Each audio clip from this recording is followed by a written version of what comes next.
السلام عليكم، كيف حالكم؟ نتمنى تكونوا بخير. غيبنا عليكم هاد المرة، ولكن غنحاولوا انه تكون فيديوهاتنا اسبوعية، اي اننا غننزلوا فيديو او فيديوهين على الاكثر في الاسبوع. وبما انه قرب رمضان، فكنتمنى لكم في هاد العواشر التوفيق والنجاح والصحة والعافية. كان اخر فيديو نزلناه هو الجزء الاول من رواية اللص والكلاب، من بعد ما توقفنا في الفصل الخامس، واللي تناولنا في ضمنه الفصول السادس والسابع والثامن والتاسع، اللي توقفنا فيه من اللي غير سعيد مهران الملجأ ديالو من بيت الجنيدي الى بيت نور، خصوصا من اللي قام بقتل الرجل اللي كان استأجر بيت نبوية وعليش ظنا منه انه عليش نفسه، واللي كان سميته شعبان حسين. ارتاح سعيد للملجأ الجديد، خصوصا أن نور كانت كتخرج تخدم وهو كيبقى مخبع، الشي اللي خلاه فهاد الخلوة يستعيد ذكرياته بنبوية وعليش وحياته السابقة وخيانة زوجته، واللي سرعان مرجع للواقع ديالو بعد ما رجعت نور وهي جايبة معها الأكل والجرائد اللي ما حبستش عن نقل أخبار الجريمة، واللي كان لرؤوف علوان دور كبير في تضخيم أحداثها، الشي اللي خلاه يطلب من نور تجيبلو ثوب كيشبه لبدلة الشرطة، حيث هذه هي خطته القادمة. في كل مرة كتخرج نور باش تخدم كيرجع سعيد ذكرياته للوراء، وهاد المرة لطفولته واللي كونه ابن بواب سكن طلاب الجامعة، وكيفاش كان كياخدو باه عند الشيخ الجنيدي وتأثروا به، وايضا ذكرياته مع رؤوف اللي كان كيشوفو البطل الشهم واللي زرع فيه مبادئ منها الشجاعة والتمرد، واللي شجعوا على سرقة بيوت الاغنياء لاعتباره انه حق مشروع، واللي قاطع سهوته هاد المرة نور اللي جات وقد تعرضت للضرب من طرف احد الزبناء، الشي اللي خلاه يبقى معها باش يواسيها ويخفف عليها. بدا سعيد مهران في الخطة ديالو وانتهى من خياطة البدلة واللي كانت شبيهة ببدلة الشرطة، وهنا ازداد خوف نور عليه، وتوصل ايضا من المعلم طرزان ان اقترابه من المقهى كيشكل خطر عليه في الوقت الحالي.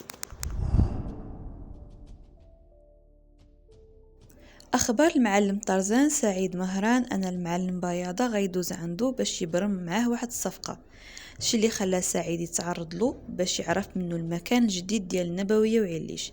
الا انه فشل في هذا الشي اللي خلاه يبدل وجهة الانتقام ديالو من نبوية وعليش الى رؤوف علوان.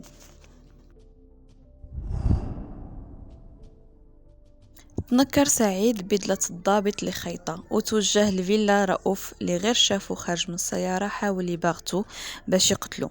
ولكن ما حسبش حساب الشرطة اللي كانت تما، وانتهى به الأمر بتبادل إطلاق الرصاص وهروبه، واللي كان هذا الخبر أيضا في الصفحات الأولى في الجرائد تحت عنوان محاولة اغتيال الصحفي الشهير رؤوف علوان. كما خرج سعيد مهران بضحية بريئة أثناء محاولته لقتل عليش واللي كان شعبان حسين، خرج حتى هاد المرة بضحية أخرى واللي هو بواب فيلا رؤوف، الشي اللي خلاه يشعر بخيبة أمل ويزداد إصرار باش يعاود العملية ويكون القتيل هاد المرة هو رؤوف علوان. هذا الفصل هو الفصل الصادم، بحيث وقع فيه عكس تام لخطة سعيد، واللي كيتجلى في الاختفاء المفاجئ لنور بدون سبب، إخبار المعلم طرزان لسعيد أن المخبرين كيترقبوه كل نهار في المقهى وكيحاولوا يوجدوا طريقة باش يوصلوا ليلو. أثناء جلوس سعيد مهران في بيت نور، جات صاحبة البيت وطرقت الباب وقالت غتدعي نور بالإفراغ، الشي اللي خلى سعيد يعاود فكرة أنه يرجع لبيت الجنيدي، بحكم أنه منزل نور أصبح كيشكل خطر عليه.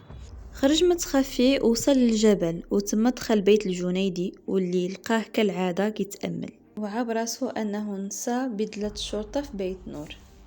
وكالعادة تبدل أطراف الحوار مع الشيخ الجنيدي اللي كان كيوجهه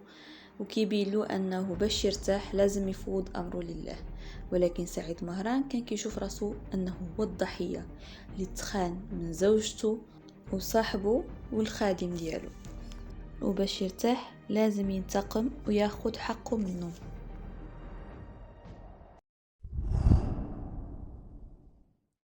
خرج سعيد مهران في الليل من بعد ما قضى يومه عند الشيخ الجنيدي، متوجه لشارع نجم الدين، وهو الشارع اللي متواجدة فيه شقة نور، واللي من بعد ما شاف الضوء مشعول في أحد النوافذ فرح وظن أن نور رجعت، ولكن خاب الأمل ديالو المرة الأخيرة، بحيث أنه وجد سكان آخرين ساكنين في ديك الشقة، الشي اللي خلاه يرجع لبيت الجنيدي اللي كان هو آخر مكان بقى لسعيد مهران، وهو المكان اللي تلقى فيه القبض عليه من بعد ما حاوطت الشرطة بيت الجنيدي واستسلام سعيد مهران لمصيره المحتوم. هذه كانت رواية اللص والكلاب. كنتمنى تكونوا استفدتوا معنا واستمتعتوا معنا بالرواية. شكرا على المشاهدة.